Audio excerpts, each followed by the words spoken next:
Welcome to the Better Workday Podcast. I'm your host, Niamh Moynihan, and today I want to talk about routines at work.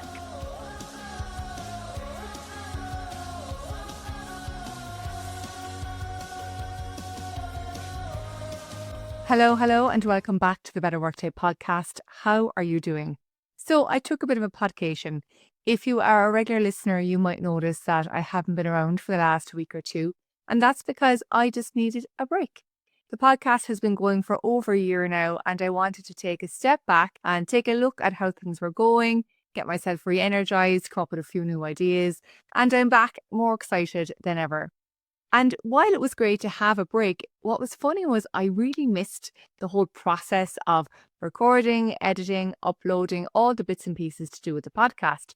And it made me realize that I'd really made this part of my routine. And it got me thinking then, is routine good, bad, or a bit of both when it comes to our working day? So today I want to talk about that. Some cases where I see routines being very helpful in the workday, but also a few things I've seen recently that makes me wonder, are we getting too rigid in some areas of our lives? So let's get into it. I'm going to start with some of the cases where routines are really good at work. The first is your breaks. I think if you're going to have any routine in your workday, it has to be around your breaks. And what I mean by that is 96% of the time, I want you to take your main break of the day at the same time every day, regardless of where you're working. And the best way for you to be able to do this is to schedule it as a repeating event in your calendar. Now, this is so obvious, but yet most people I meet don't do this. They skip the step of scheduling in this meeting with themselves, this lunch break. And then what happens is other stuff goes in. And so lunch is at a different time every day. Sometimes it doesn't happen at all. Sometimes it's really short. And what that's going to do is really put your breaks at the bottom of your list. Now, if you've been listening to me for a while, you know that breaks are absolutely crucial for having a better work day. Without them, you're not going to be able to focus. You're going to be less creative. You're not going to be able to make the best decisions. And you're going to leave the day exhausted, having no energy or interest left for everything else that's happening outside of work. So breaks are a must-have, but yet we don't put them into the calendar. Now, when I ask people why they don't schedule their break, they just say that they like to work flexibly, they like to have freedom in their day, and then before they know it, the day is gone.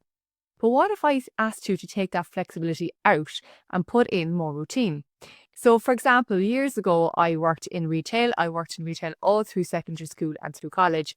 And in those jobs, I had to clock in and clock out of work. And I had to take breaks opposite somebody else so that there was always cover. And in those jobs, we all had a break time, and we all took our break. And we all took the full break. There's no one clocking back in early from their lunch break because you're not going to get paid. Okay, so in those kind of roles, well, definitely when I was working in them, I always took my break. And then I moved into a desk-based role and I got this freedom to schedule my day as I liked, or so I thought. And the first thing to go was the breaks. Because sometimes when there is not a limited time frame for us to take the break, we feel like we have all the time in the world. And what happens then? Well, it doesn't happen.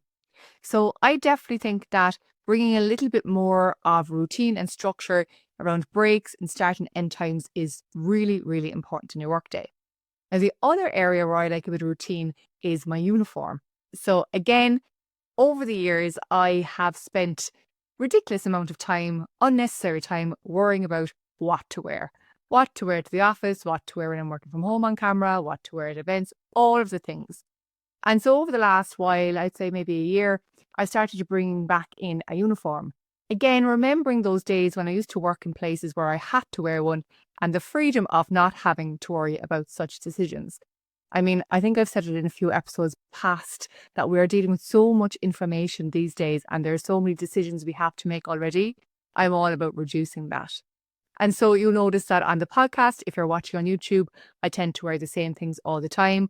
If you've seen me deliver workshops, you'll see me wear similar things all the time, even down to my shoes. Okay. And what that does is it just frees up the mental load because you know you're going to wear one of three things and that's done. And the third thing that I love when it comes to routine is my non-negotiable. So I have one thing that I will do every day of the week. So Monday, it's one task. Tuesday, it's a different task. Wednesday, it's a different task, and so on. And what it means is that I know that every Monday I'm focusing on a certain thing. Every Tuesday, I'm focusing on something else. And it allows me to, again, have to make less decisions about the day. So in all these cases, I think that routine structure is great. But on the other hand, I put out a new blog recently on hybrid working in 2025. And the reason I did it is because a lot of us have been hybrid working for a while, but that doesn't mean we're working well.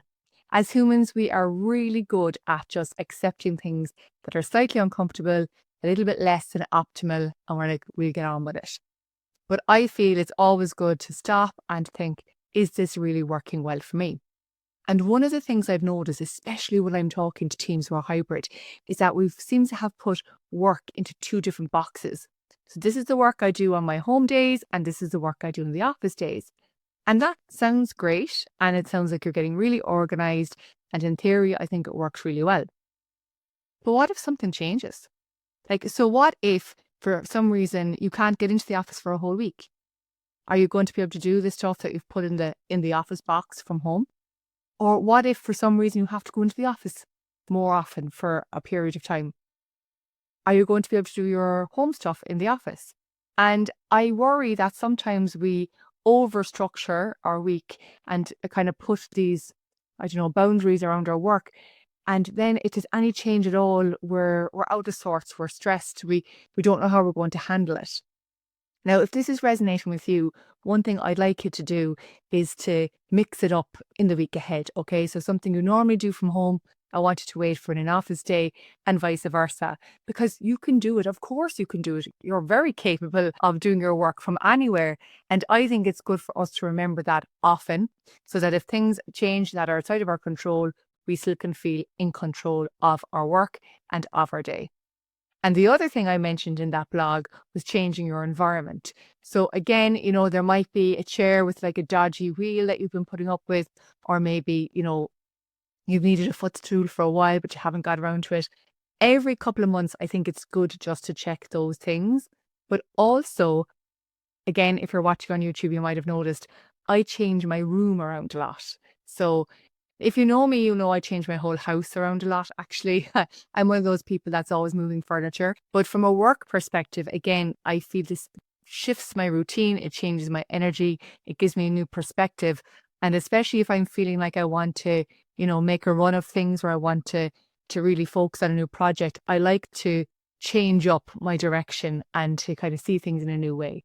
So again, if you feel like creativity has been stalling, or you're in a bit of a rush, do something like changing up the place that you work. If you're working from home, you'll be amazed at the difference it makes.